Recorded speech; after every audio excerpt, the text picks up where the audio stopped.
Et ce thème m'apparaît fort judicieusement choisi parce que dans les nouveaux programmes, en particulier pour les programmes de maternelle, on a démontré que le mot comprendre, en l'occurrence comprendre, était souvent nommé et beaucoup plus que dans des programmes antérieurs. Donc c'est bien dire que la compréhension, l'exercice qui consiste à penser et comprendre ce qu'on pense est au cœur des programmes. Donc d'avoir choisi penser à l'école, penser pour l'école est un excellent choix.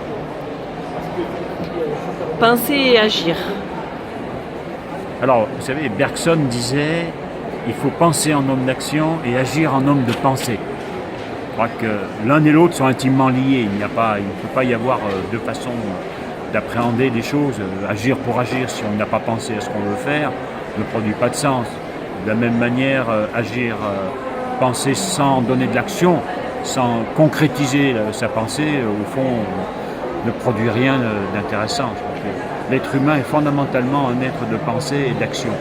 Il est l'un et l'autre, et il doit être l'un et l'autre. L'éducation doit concourir à toujours lier ces deux aspects. Je suis tout à fait enthousiaste par rapport à ce congrès. Je trouve que c'est d'abord une très belle organisation, une très belle thématique. Il y a un travail remarquable qui a été fait par les équipes du Tarn en particulier, mais aussi nationales.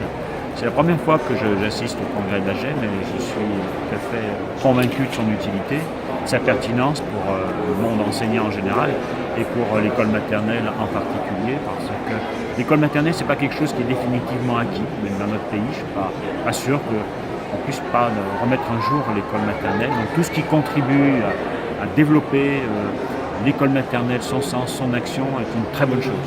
Je suis extrêmement heureux d'avoir participé à ce congrès. Je remercie tout le monde.